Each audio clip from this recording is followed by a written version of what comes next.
First of all, I want to thank the organizing committee and their Dr. Pestonji to give me the chance to speak with this valuable Congress. I'm appreciated for this. My topic will be consecutive decompression of the lumbar spinal stenosis. I'll try to fit my time. This is my presentation plan. So I want to look at to the literature about the stenosis surgery results. In multi-level stenosis, MIS surgery has very successful results in at most of published research in the literature, and also again the multi-level stenosis with the open decompression and instrumented fusion has very high success rate. Even the microsurgery, single level microsurgery in multi-level stenosis has also very high success rate. And also again, in the single level endoscopic surgery in multi-level stenosis has very high success rate. Also, some of most of physiotherapy related papers saying that there is no difference between the surgical therapy with the physical therapy, and also some of them say that there is no difference between all the surgeries, open, fusion, MIS, microsurgery, and all the endoscopic surgery has no difference between this technique. If we look at the multi-level spine stenosis researches in the literature, we have seen very few studies actually targeted to the multi-level, not just the lumbar spinal stenosis. And so we can say that the literature has some confused about the multi-level spinal stenosis. Actually, if we look at the etiological and epidemiological research in the literature, they say that mainly, especially in the central stenosis, has dominantly influences the genetic factors. So, in the genetic factors promote the multi-level, became the multi-level. Also, the one segment started to the cascade, and the pathology goes to the multi-level from the single level. And also the other thing is multimorbid degeneration can be seen with the lumbar spinal stenosis, because lumbar spinal stenosis is not alone disorder. There is many of other problem can be seen with the lumbar stenosis. Also, we have seen after surgery, we have seen some constant symptoms after surgery. And the one possible explanation for the continuing the symptom after surgery in these patients may be the presence of comorbid musculoskeletal conditions, as comorbid conditions limiting walking ability, including knee and hip arthrodesis, and also all this can predict worse surgical outcomes. In another study, we've seen that many of osteoarthritis can be seen the lumbar spinal stenosis together. But We are using the same questionnaire, same scoring systems to assess the patient. So we need to answer these questions to get reliable results from the literature maybe. So we don't know how can be sure about the responsible level, which level is the responsible for the symptoms in the lumbar area, or how can be sure about the causes of residual and new symptoms after surgery. So also how can we distinguish the causes of symptoms before the surgery and after the surgery, because this case can have hip pain, knee pain, leg pain, and etc. So also we are using same tools for assessment before and after surgery in patients. And also we are asking the same questions, almost always. For example, they asking for the knee, for the hip, for the lumbar, almost some, of course, some difference between the two. For example, some specific questions can exist in these questionnaires, but mainly all the assessment questionnaires or scoring systems almost similar each other. So the surgeon, as a surgeon, spinal surgeon, we should know about the nature of the spinal stenosis. So according to the literature, we have some type of spinal stenosis classified as congenital, acquired, and combined.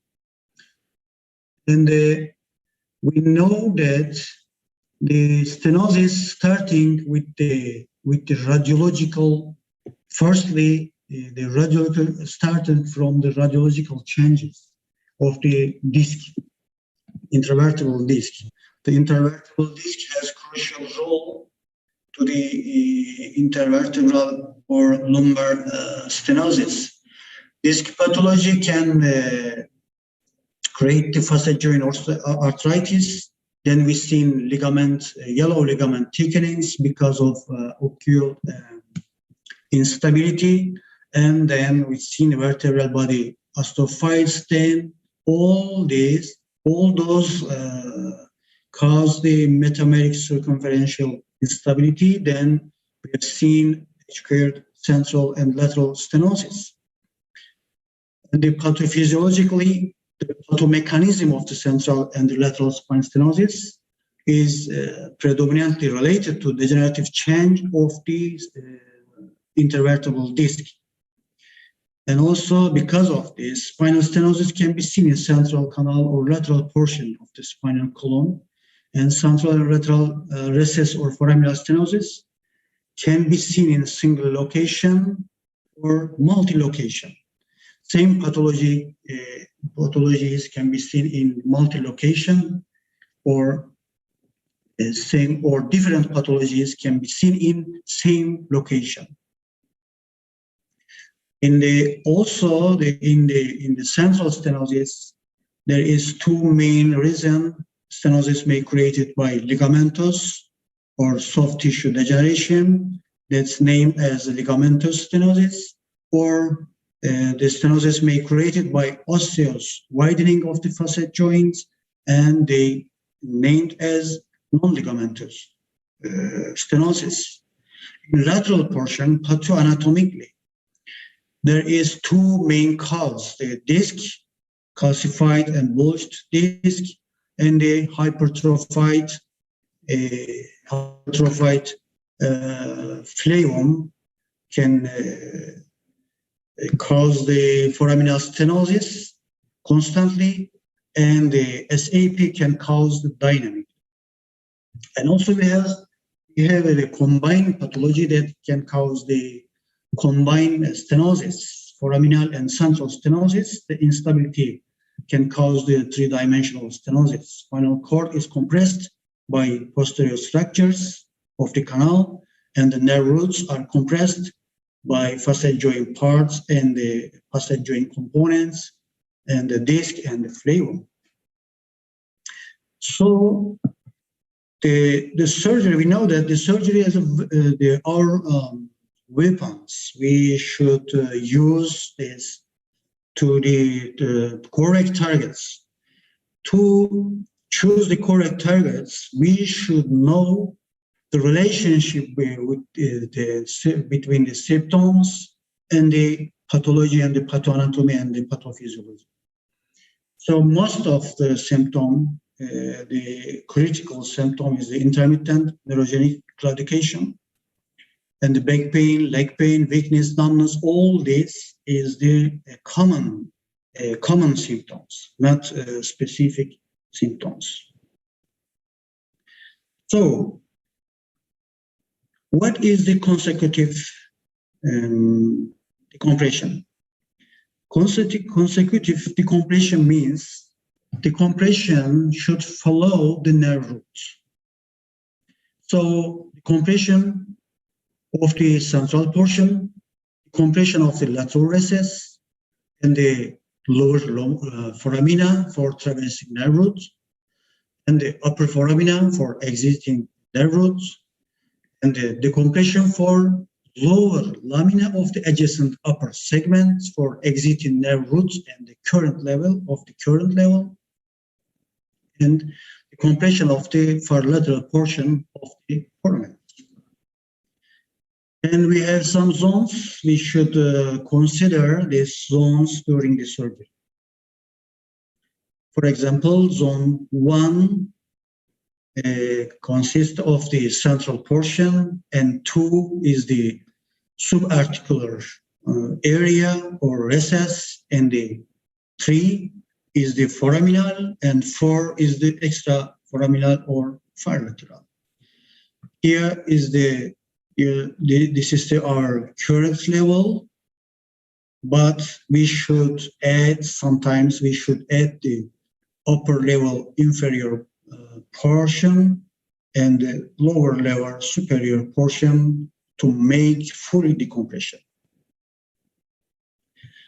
In multi-level adjacent segment, consecutive decompression can provide the full decompression of the lateral recess, lower and upper foraminals, and the far lateral portion, because we know that most of symptoms coming from the lateral portion of the spinal canal. So now, current surgery can cover the central and both lateral zones, but sometimes we need the upper level to add the surgery to get full decompression of the segment. And also, sometimes we should consider to add the extraforaminal zone and the foraminal zone, like this degenerated cases. In this case, we are planning to decompress not just one level. This is the current level, maybe, and also we should add the upper level inferior foramens. Now we have a study about this. This study designed for the single diagnosis made for just single level decompression in multi-level degeneration. Means that the single level considered as the main responsible level, severe stenosis. But the other adjacent level is moderate. Maybe we cannot be sure about the symptoms, because we know that the dermatomes, myotomes can be not exactly distinct each other. So we see that the consecutive decompression has better results than the single level decompression.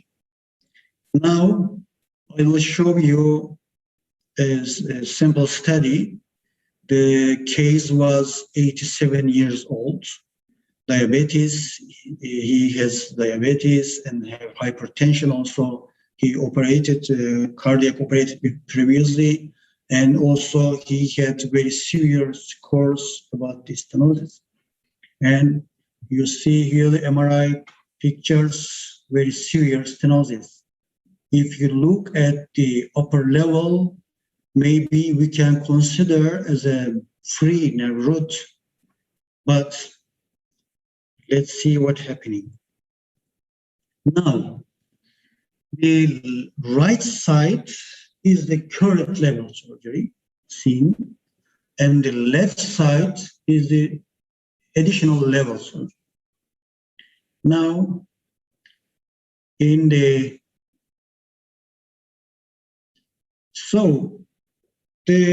multidegenerative cases generally has a spontaneous fission.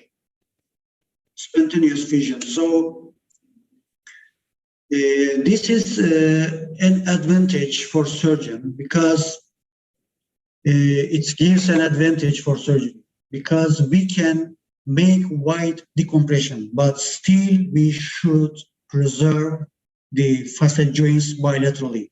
Also facet joint capsules and also posterior long-term ligaments should be kept intact. But we can go step by step to lateral, from central to lateral, to make a wide decompression. It can provide to escape, to prevent to the iatrogenic instability. Now we've seen here the upper contralateral foraminal decompression. In this, we can make fully decompression in one segment with the UBE without additional approach. So for this, I'm using the 30-degree endoscope. Now you've seen the exiting nerve root. Yeah, we did a very wide decompression, but still no instability or risk of instability. Yeah, and also we can make intracanal foraminatomy like this. You've seen this is exiting nerve root.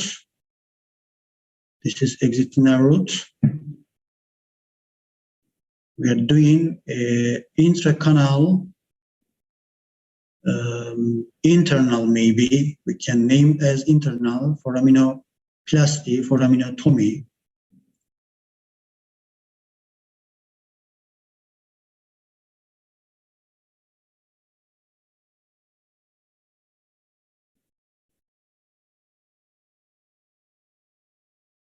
Now we removed completely the flavum. Then we seen the traversing nerve here. Then we will do contralateral side.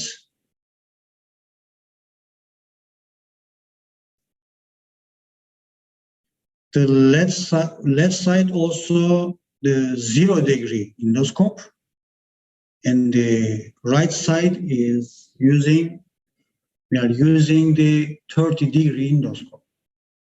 Here's the same lateral traversing root and axilla, and also same lateral upper foramen, and here is the nerve root, just here. So it is possible the same lateral or four foraminal decompression using by the unilateral biportal approach. Now we're seeing completely decompression. for foraminal decompression. Maybe we will do more decompression for the contralateral side. Now you can see the difference between the 0 and the 30 degree.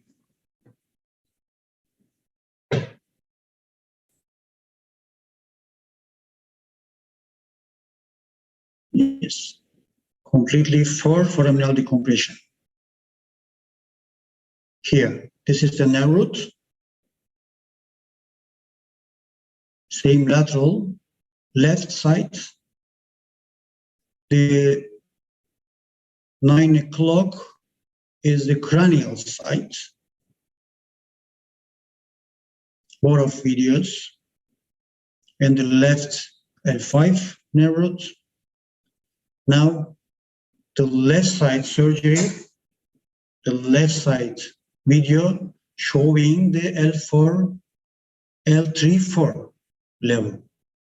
Now, we decompressed completely the L5, L4 left side with the previous surgery. Now, we seen the L4 again. If you notice, there is a prominence on the left L4.